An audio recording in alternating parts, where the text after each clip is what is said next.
Hello guys, so this is the last one. This is an update on my vinyl collection. Now, already... You alright? Okay. Anyway, so this is my Luna Simp gear, like I said in the other two videos. Might as well show it off again. I like the character a lot, so I got a bunch of stuff. I don't know what you guys think of this. I'm probably gonna hear a bunch of mixed response, like, why do you have this stuff?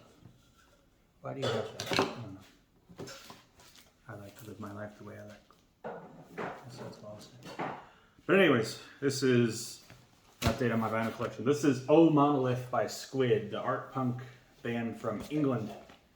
Now, this is their second album, and I think I prefer it over Bright Green Field. And it's a really pretty blue record too, so very pretty looking record.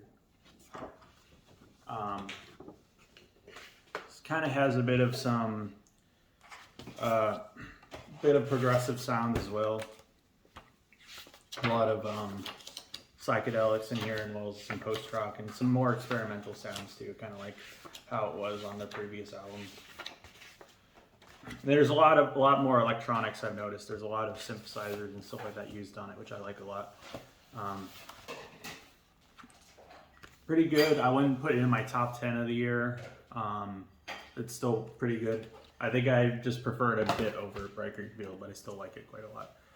Next is Petro Dragonic Apocalypse, or Dawn of the Eternal Night and Annihilation of Planet Earth and the Beginning of Merciless Damnation by King Gizzard and the Lizard Wizard, the Australian psychedelic rock band. With this, they did another thrash metal album, and this is definitely better than the previous thrash metal album they did, which was still good, but this one's a lot better. This kind of has a kind of thing. It's kind of cool. I would say this is probably my third favorite release they did overall, if I had to say. The record's just, I don't know, I guess I can, yeah, I don't know. But anyways, this is, it has a lot of catchy melodies, much like on their other songs. There's also even some electronics and stuff like that, and some synths used on some of the songs. And this also has a bonus track, which is basically just this electronic kind of piece that just has a long spoken word poetry kind of thing. That is not included on the streaming version, but it is included on the vinyl version.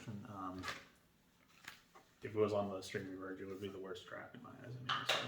But I don't know. That's just me. I don't know. That's what I would say. But it's still really, really great album. It's definitely in my top 10 of the year, if I had to say. Really good. Next, we have One of Us is the Killer by Dillinger Escape Plan, which is a New Jersey mathcore band. This album came out in 2013. It's my favorite they did. It has Greg Puciato on vocals. It's probably my favorite metalcore album too. So, anyways, this is it, and the record is like a silvery, kind of clear color, which is kind of cool. The second one, all it has is essentially just the album again, but instrumental. Now, he is a fantastic vocalist. There's like some parts on this that has softer singing, which I find to be really, really interesting and actually pretty kind of fitting with his vocal style, interestingly enough.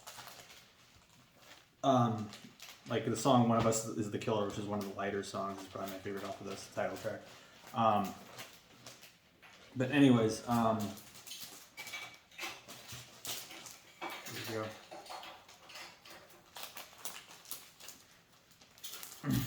The album's still pretty fun. It has really, really unique signatures and a very experimental sound. And really, they always have a very unique sound of their own, and I think that's why I like them so much, because they don't sound like it. There's not a group that sounds like them. They really have a unique style of their own. And this one is Miss Machine by the Dillinger Escape Plan, which is another album by that same group.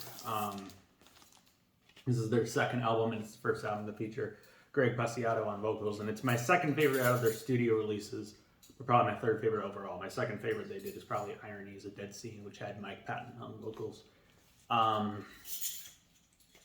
But this album's really good too. Kind of has some electronics in there too.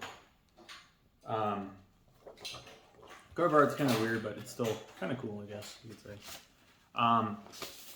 But this album generally is pretty fun for the most part. It kind of features, I wouldn't say, it still kind of features that unique, distinct sound of theirs. Also one that's very futuristic too.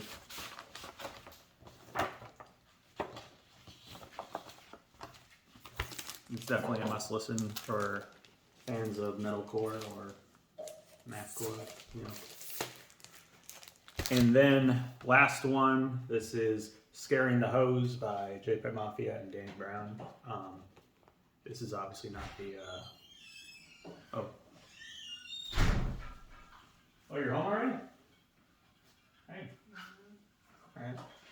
Didn't know you were gonna be home already. Okay, so anyway, so this one is the, and I'm making a video, by the way, just so you know. Alright.